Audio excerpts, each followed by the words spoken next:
Salut everyone! As I'm recording this video, we are the 12th of November 2025.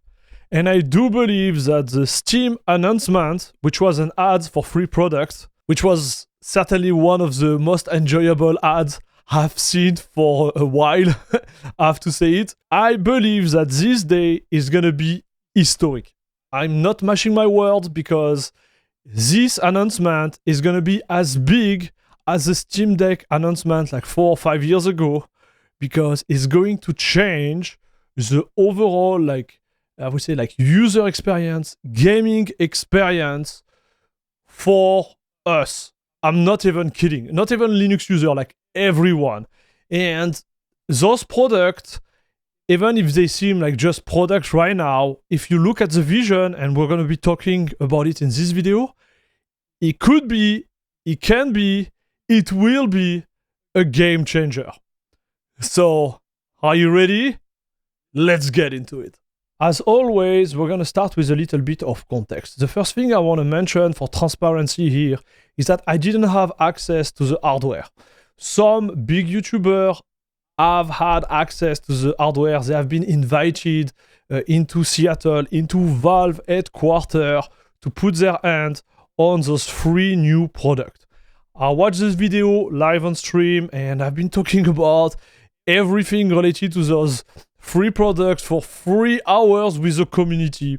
And it was pretty awesome. I'm going to put the link in the description below if you want to have my full thought process and how I reacted to that big news, because yes, it's a huge news.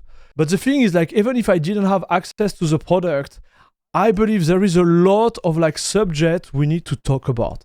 And for example, 1 year ago, I had the chance to have a podcast with one of the maintainer/developer of Arch Linux on this channel. I'm going to put a link in the description below also if you want to rewatch this podcast, because I think it would be really interesting to have, some type of rewatch of the whole discussion.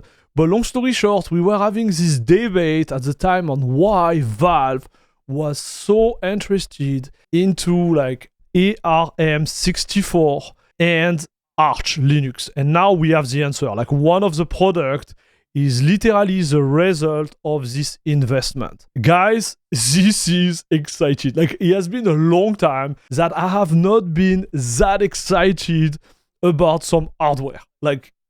It is crazy what's going to happen with those 3 products. So let's jump right away within the products themselves and why I think each of them in their category is going to bring a lot to the user experience, whether we are a gamer or not, but also a lot within the Linux, I would say, community world. So the first product is the Steam controller. It's a refresh of the old Steam controller. And I have to say, after watching it through their website and through the video, that I'm pretty excited about it. So I'm gonna bring up some of the features.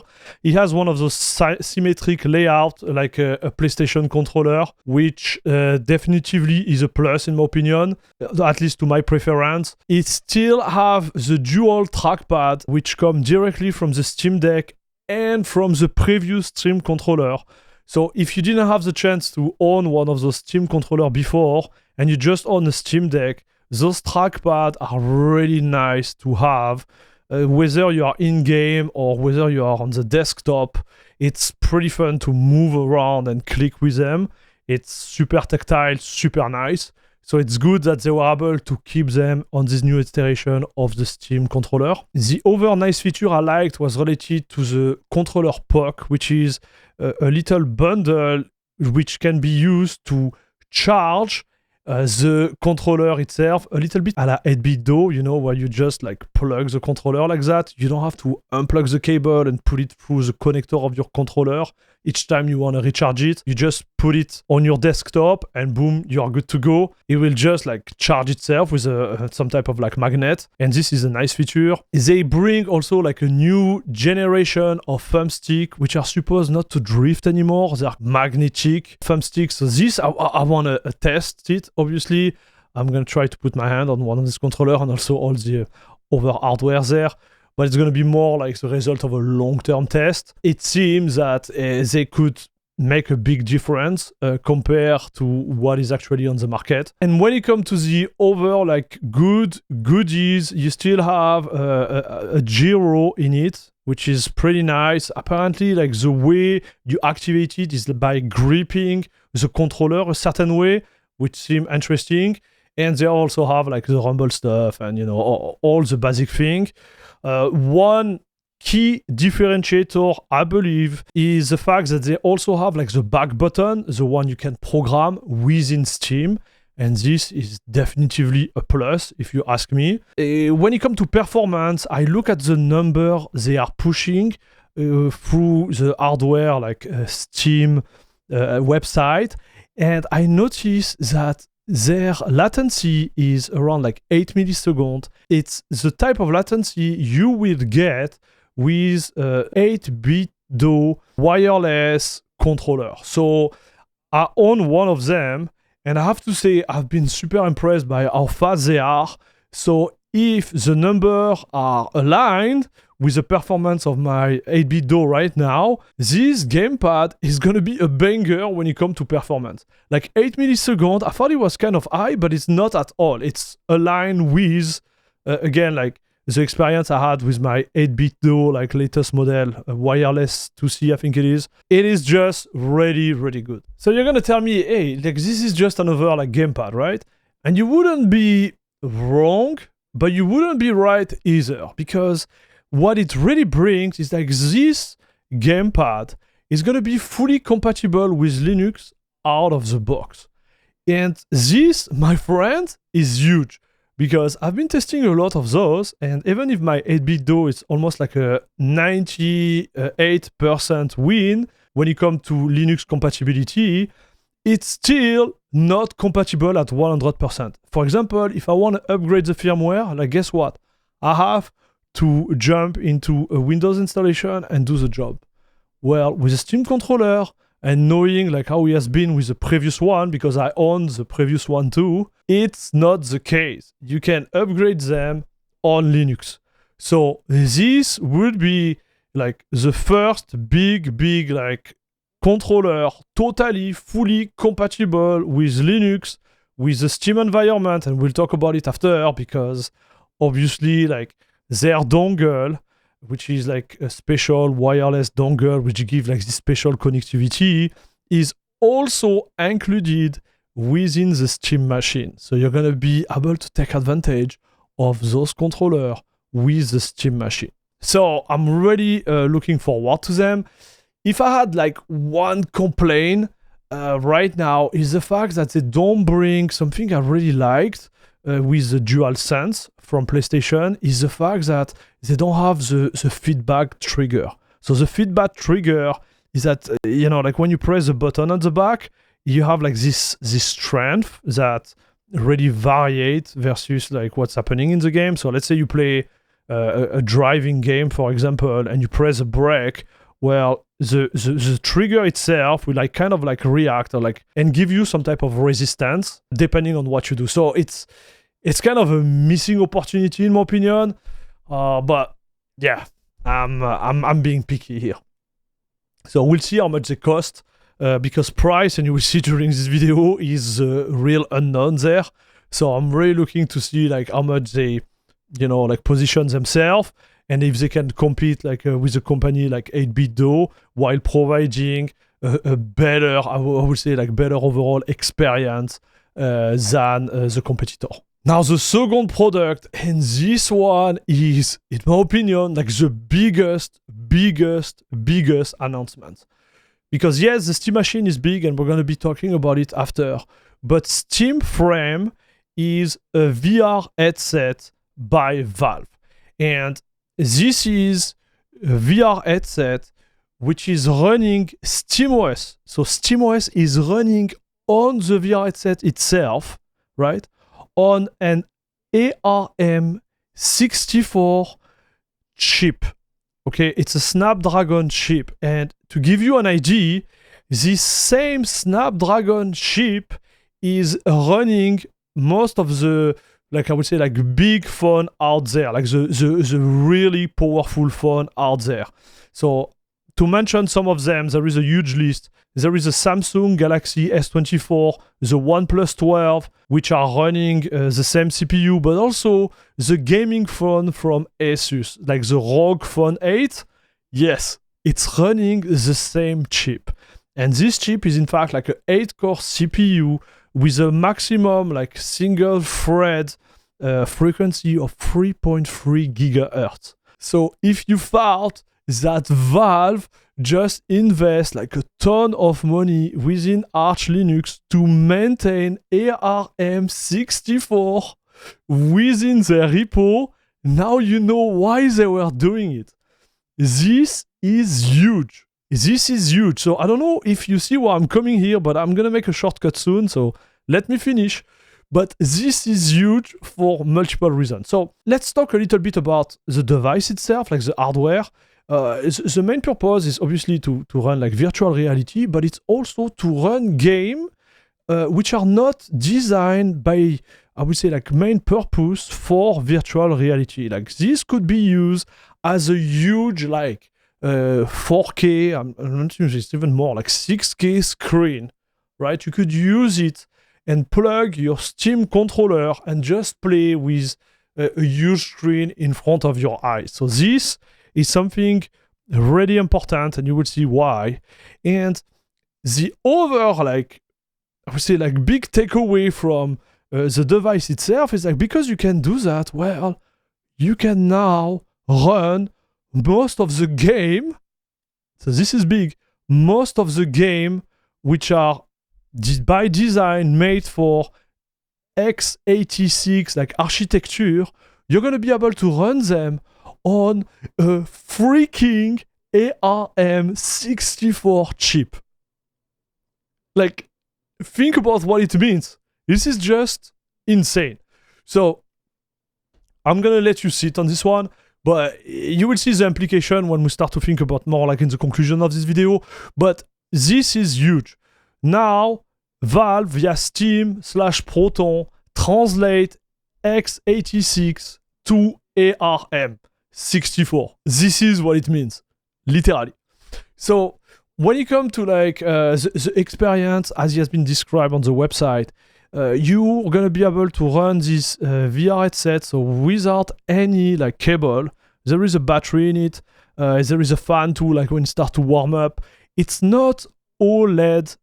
Unfortunately, it's gonna be LED type of like screen, but I still believe it's gonna be good enough to really enjoy like what's happening right now, like the big, like I would say, like jump in terms of technology.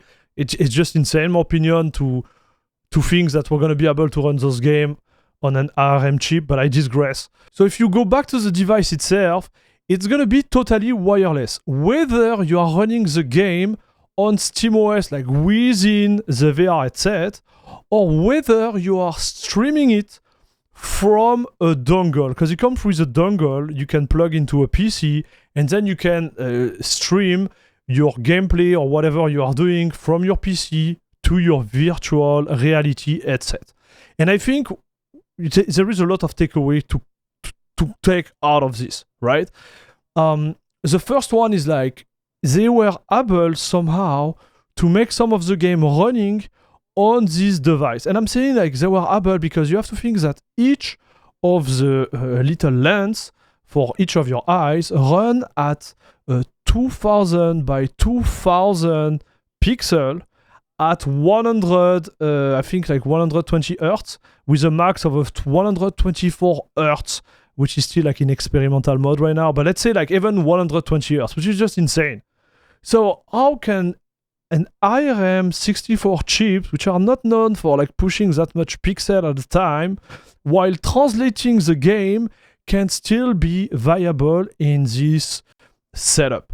Well, they bring another like technology, right? So whether you are streaming it, because even if you are streaming it, like you are streaming almost 6K through a dongle, which seems like also insane. So how can they do it? And they do it because they bring this technology called full weighted. I don't know how to pronounce that. I'm gonna maybe like put the the name on the screen, forwarded streaming, which is just insane. Like I watched the video from Gamer Nexus and the dev was actually explaining how it works, but they were able to reduce by 10 times the amount of computation related to the image you are watching through those two like lens. Reduced by 10 times. And they reduced it by already like putting like most of the pixel, like the pixel density where your eyes are looking, and kind of like reducing everything which is out of the scope of your vision. So man, like this is so exciting, dude. Like I was looking at the video, I was like, what the heck? Like this is like 2200 type of like vision. Like we are in the future right now with Valve. Like this is crazy. So when they mention like you reduce that by 10 times, this is not only like the image generation, but it's also like helping like the transmission of data within the dongle if you are streaming your content to the headset, right? So this explains how they were able to do that without a wire. Man, this is insane. Like I'm so excited about this thing. I want to try it so hard, okay? And the third, I would say like key point within this improvement is related to the fact that Steam built some type of like predictive model where they can tell where your eye is going to look next. So like the dev said it in the video. I'm not imagining that. Like this is literally what they have been working on. I'm like, what the heck? What the heck? I'm so impatient to put my hand on this. Like you have no idea. So this help obviously like the frame rate, and you can kind of like unload some of the computing power and make it like more viable to run like within the headset itself. But it also helps to the latency, because you have to think that if you run this through a wireless dongle, you might have like extra latency. But because of this free like technology, when they add up, well, they also reduce the overall latency, dude. So the gaming experience or whatever you are doing with this headset is gonna be so good. I'm just like, whoa. Like this is a full whoa regarding this device, like from the beginning to the end. To add another layer of whoa, another thing that's been mentioned is the fact that you can load APK application. You know, the application which are normally like dedicated to Android. Apparently, you can install them on SteamOS ARM64 version, and you can run them within the headset. Boom, dude! And cherish on the cake, there is a SD card reader on the headset. So obviously, I'm playing with the camera here. I'm just losing my mind when I'm recording the video. Dude, this is insane. Like, first thing is like, this is the first solid virtual reality headset fully compatible with Linux, right? Like this, there is no like, oh yeah, but this device is compatible, but you have this drawback, and no. This is full Linux compatible, end of story. Second, he runs SteamOS. And he runs SteamOS on a freaking ARM CPU, right? So now, and I'm gonna open the debate here, and then I think like if you didn't think about it with all the hint I gave since the beginning, it means that Steam could also run on any ARM device, aka, which is one of the most popular out there, your phone. Yes, I said it, your phone. Imagine if you could run your freaking full Steam library on your phone. Yes. Holy macaroni. So, this is a big one, right? Like, I believe this is the biggest one out there. But we are not done. Let's talk about the Steam machine. So this Steam machine, the first thing that will like kind of like strike you when you look at it is the form factor. It's a really small form factor for a console. It has been a long time I've seen like such a small form factor, and I have to say it is really, really attracting. It's a cube which is like between like 6 or 7 inches in terms of volume, and in this little beast, which is super well fired, which look like super well ventilated. Obviously, like we're gonna talk about it more when I have it in my hand. And there is again like some YouTuber who had the chance to test it. I really encourage you to watch them. But this is what really come out. So to make a little like debrief of what it is a small PC, right? Running SteamOS, full AMG. So you're gonna be running Linux with everything contained in this box. And when I say everything, which I think is pretty interesting, you have a PSU within the box, so you won't have, you know, those external PSU like you could have on the mini PC. The PSU is in the freaking box. Okay, so super small, just a cable come out of it. You also have RGB, believe it or not, with LED at the bottom, and those are programmable via the software in SteamOS. Yes, so this is awesome. And the overall like wattage package will be around like 200 to 220 watts. So it won't be destroying your hydro bill, electricity bill, power bill, whatever you say it in English. It's gonna be not crazy on this end. So when it comes to the hardware itself, and this is where it starts to kind of like engage the discussion and I would say the debate until we put our hand on it and we test it. It's a solid CPU. Like the CPU is actually insane. It's a 7600X equivalent. So Ryzen 4 generation type of CPU with 6 core and 12 thread. It comes with 16 gigabytes of DDR5. Okay, so we are not talking about a CPU which is kind of like an APU with an integrated graphic in it. This is a full CPU, 6 core, 12 thread from the before last generation, which is the equivalent of what we have right now. Like Ryzen 5 is just a refresh. So it's super solid. And on top of that, they added a GPU.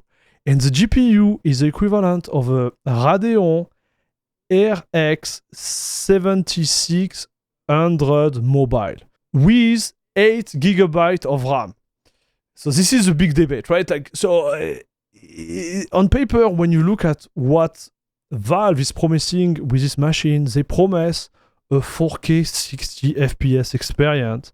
But when I look at a Radeon RDNA 3, so which does not support FSR4 on paper, with only 8 gigabytes of RAM, I'm like, how are we gonna get there? Okay, but we'll talk about it after. But this is what comes within the package, which is super impressive. Like let's say it's super impressive.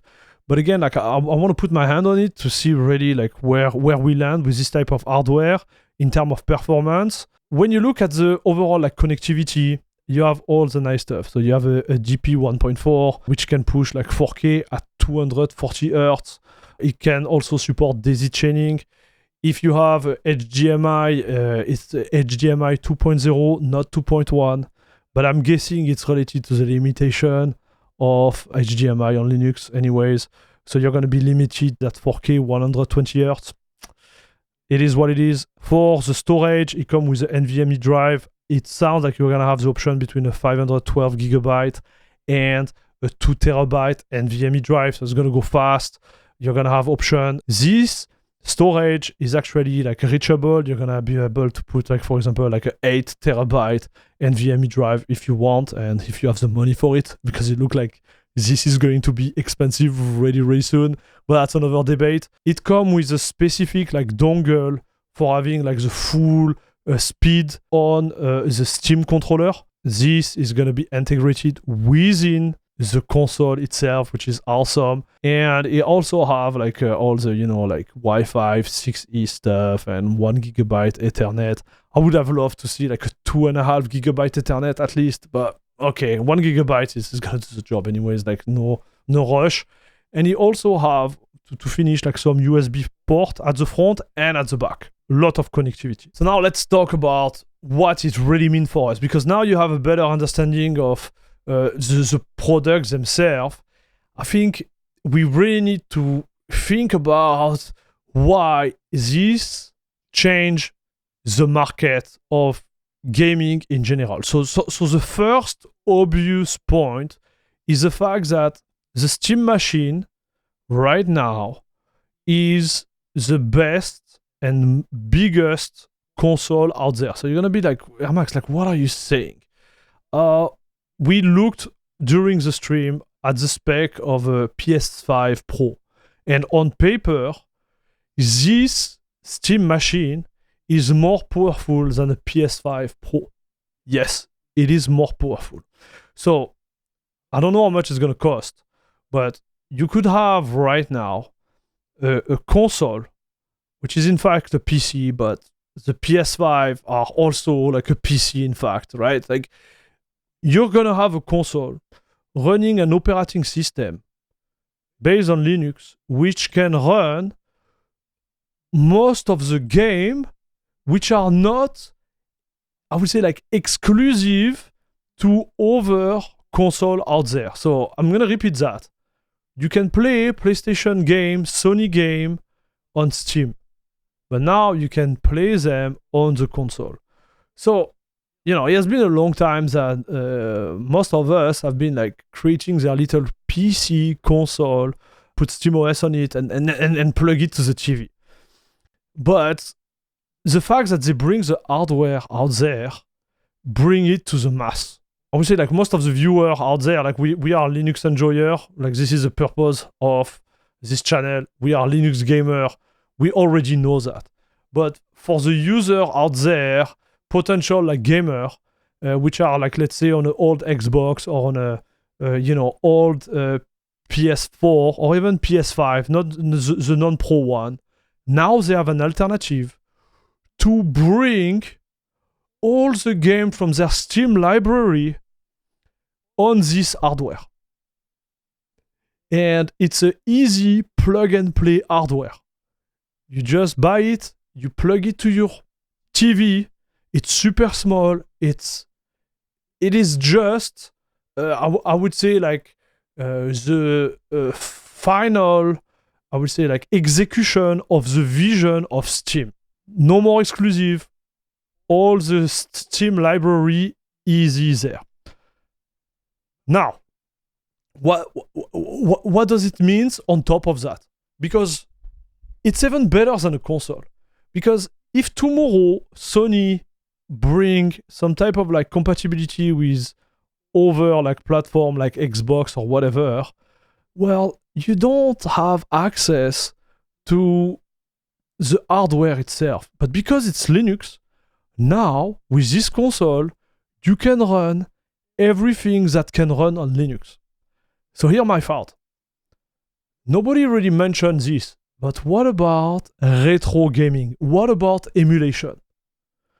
Not only you can use that as a PC, obviously, but what about bringing all your library of, emulated game on this device?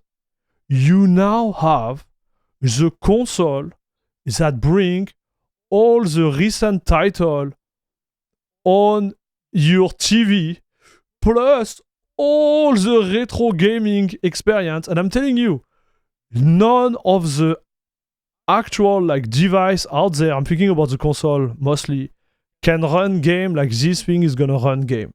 Because if you look at the power of the CPU, and tell me if I'm wrong in the comment, but like the CPU is really powerful for emulation. Like we are talking about like almost like last gen of CPU. Like this thing is gonna run every type of emulation software like easy peasy. And the fact it's on Linux, it's gonna bring it like even like in a better way to the mass. So this is huge. Like this is for me the end game of console.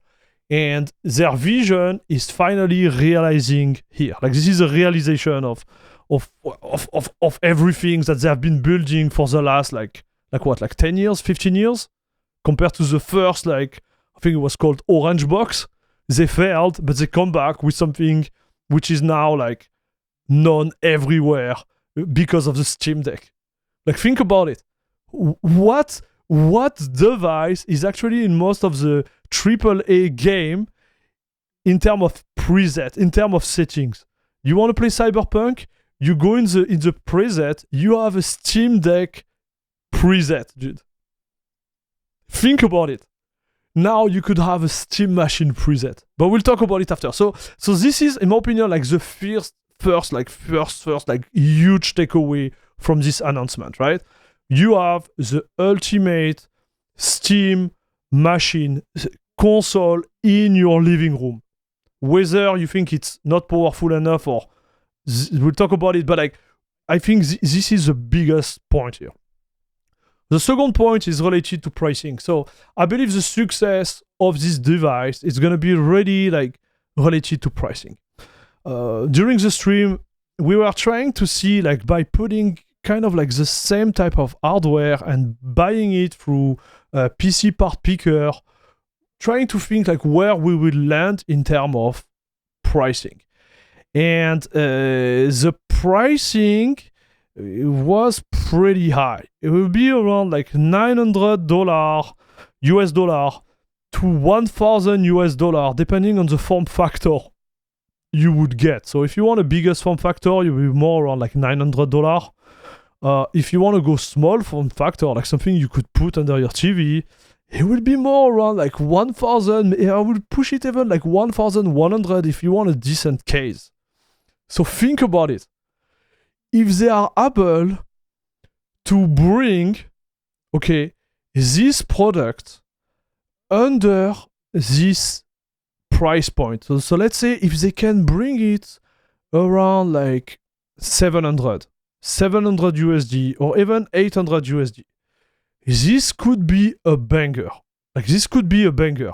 You are not going to see a Steam machine anytime soon because this little machine not only is a perfect console right now as we speak, it's also a freaking PC, dude. Like how much of a PC can you get with 700 USD nowadays? And I'm gonna push it further, chat. If they are smart, they could bring the Steam machine as a loss leader. So I don't know if you know what is a loss leader like product, but a loss leader most of the time is a product that you would sell while taking a loss, which is like you will lose money on the product itself to bring people into your economic environment, right?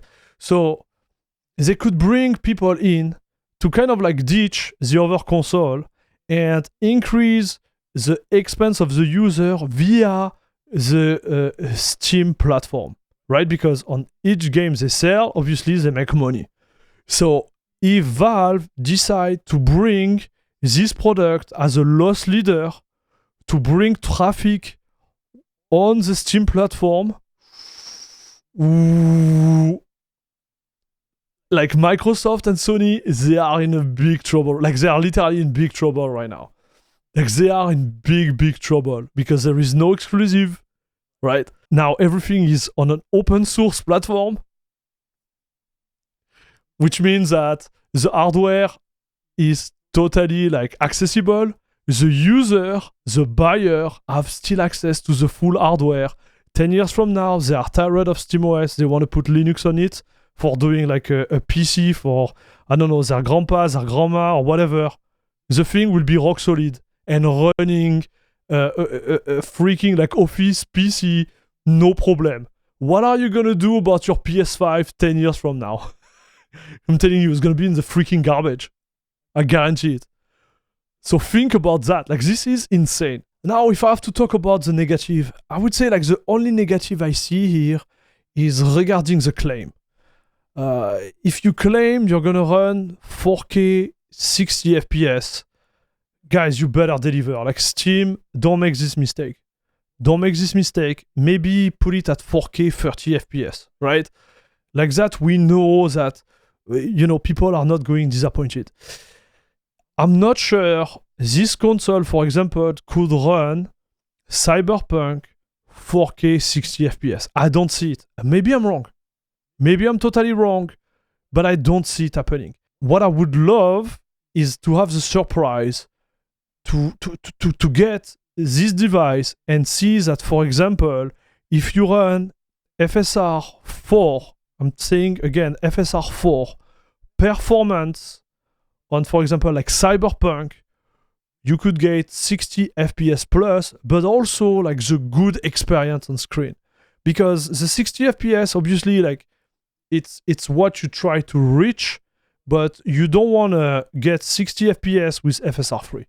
Like with FSR 3, man, it's gonna be a hard sell. In my opinion, it's gonna be a really hard sell because it's a tough one. It's a really tough one. You don't want to disappoint the customer. That's my purpose. So I'm really looking forward to test it because obviously I want to test this machine. But I hope that Valve didn't make a big mistake by announcing like 4K 60 FPS, and if they can deliver it at a level of like, you know, enjoyment which is on par with the promise, right? You don't want to disappoint. If they disappoint, I think the backlash could be really bad. So this is the only little like you see like grain of sand that could break the overall like crazy hype I have right now. I think they can do it. I think we're gonna have a GPU which is a little bit overclocked. It's gonna be, you know, like a special like handmade, tailored GPU on the machine, and maybe they're gonna be able to bring FSR 4 to this specific GPU. I hope it is the case. Like, please, finger crossed. Like, guys, do it. Because this will be like the end game, like literally the end game. The other thought I had was they could trick the 8 GB like VRAM limitation with specific like Steam machine preset with all the game. They were able to do it with the Steam Deck. I think they can bring that to the gaming industry. Now you want your game to be able to run on the Steam machine. Well, guess what? You have to provide the nice preset. And they have a model which works perfectly with the Steam Deck. So if they bring that, this could be also a big solution of the VRAM limitation.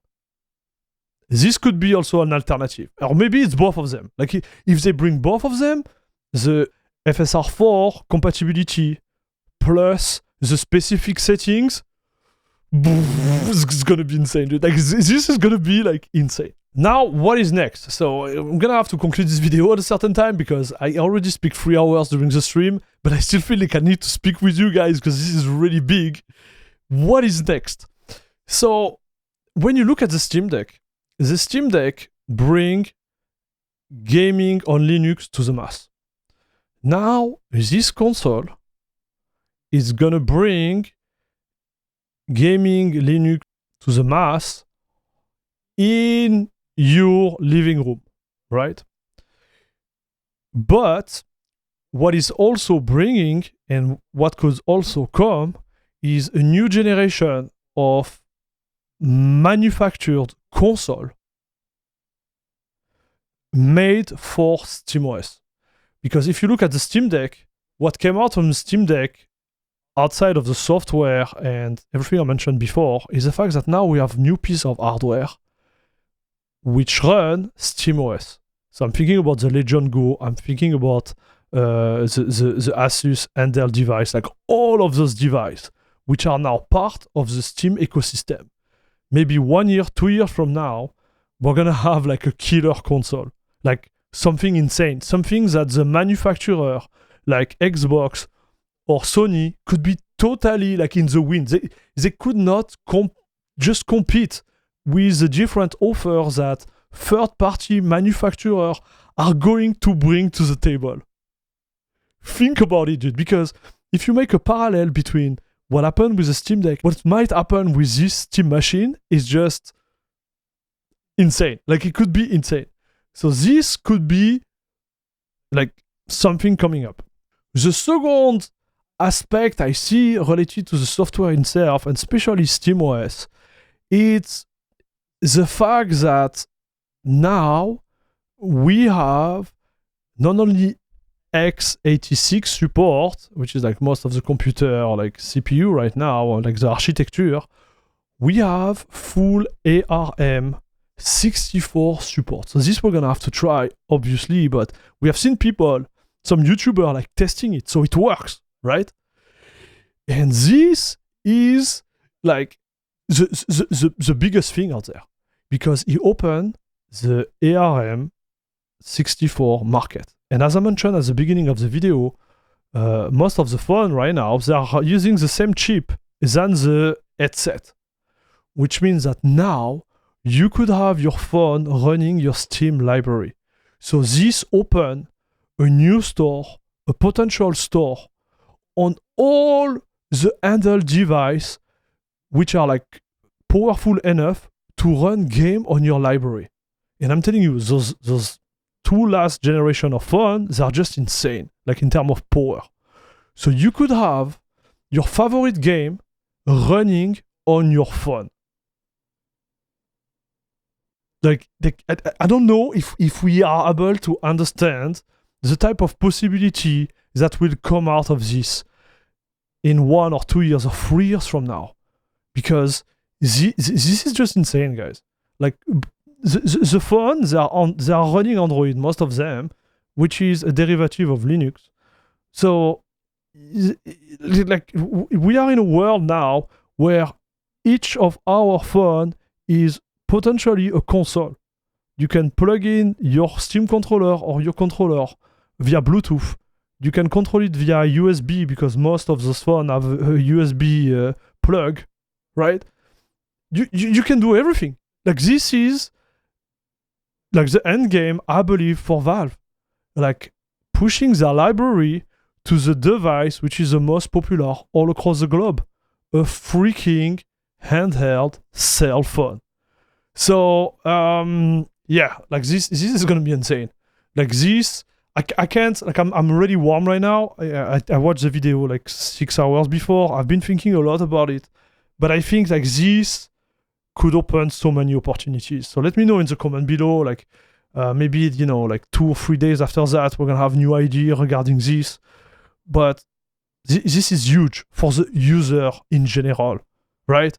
You could run game without having to go through Windows, and you wouldn't have to bring Windows to your phone because you can run game on your freaking actual phone right now. Like, dude, boom, you're not streaming it, you are computing it on your phone right now, dude. Awesome. Like, this is just awesome. And now the last one. And the last one, because I think in terms of software, if this console, the Steam machine is a hit, and I'm just really focusing on the console right now, this could be huge too, because if the numbers are big enough, now Valve has a good, I would say, like, lever to actionate regarding anti-cheat. Think about it. With the Steam Deck, it was big, but it was not as big to really force, you know, like the anti-cheat to be compatible with Linux. But now with the Steam machine, and if the offer is good enough, if it becomes a hit, and this Steam machine is selling more than the other console, because I'm pretty sure the users are going to see the value here. The value being the fact that on this piece of hardware, I'm going to repeat myself, you have access to all the Steam library. There is no exclusive anymore. You have access to everything. And the only drawback is anti-cheat. People are going to voice their malcontentment. They are going to voice the fact that it's not tolerable to not have those games available on their favorite console. And this could be the ultimate, like I would say, lever, you know, like the things that can action to push the developer, the editor, the publisher to enforce a compatibility with SteamOS, aka Arch, by the way, aka Linux. Like, this could be huge. We could get rid of this freaking kernel anti-cheat like nonsense once for all. Because if you want to play now your freaking Call of Duty on your favorite console, which is now the Steam machine, and not the old deprecated like Xbox or PS5, well, if you want people to buy the game, they're gonna have to do something about the anti-cheat. Because those games, they're gonna be putting on the side. You have game right now, like Ark Raiders, which are like a full hit, and they don't need kernel anti-cheat. It's just working. So why the other developers are not doing it? This is absurd. And this could be, in my opinion, like a big, I'm gonna repeat it, big reason why they have to work on it, like seriously. And you know, when it comes to like competitive gaming, I watched some tests of you know, the equivalent of the GPU, which is gonna be in the Steam machine. Man, the FPS are pretty high, and especially for the competitive gaming. I was looking at Valorant. Valorant on the 7600 Radeon GPU run at like 450 FPS. So, you know, if we settle this freaking anti-cheat issue and we put it on the Steam machine, I guarantee we're gonna have more like 500, 550 FPS. Because historically, the RDNA-free GPU run better on Linux than on Windows. Everybody is happy. Those 8 GB of VRAM are gonna be a long gone issue, I'm telling you, when you're gonna gain like those 10 to 15% increase in terms of FPS and this smooth gameplay because you are running those games on Linux. Think about it. Okay, so that was just my first part. I don't want to make this video like a 3-hour long video, but dude, like I'm so excited. Like this is going to be, I believe, a huge game changer. I'm gonna do everything I can to put my hand on this device. I hope that Valve, hello Valve, I'm doing Linux content, hello, I would like to test all of those. Please send me the device. Dude, if you do it, what I'm gonna do with it? What I'm gonna do? Listen, it's ton of snow outside right now in Canada. I will go outside and make a huge snowman, dude, with a freaking Valve controller in his hand. What do you think about this? What do you think about this? It's not lame. It's great. It's great. Just think about it. Okay, Valve? I count on you. Okay, so more seriously, guys, what do you think about it? Let me know what you think about this all announcement. Like, was I the only one to be like totally hyped and totally like transcendent? Like to be on another planet by looking at this freaking announcements? Let me know in the comment below. Don't forget to put the thumbs up. I want to thank very much all the members of La Crème de la Crème Club who support the channel financially. Guys, you are the best. Thank you very much. Whether you are supporting me on Patreon, YouTube membership, Twitch, or direct donation via PayPal, thank you very much. And as always, see you in the next one. Bisous, bisous.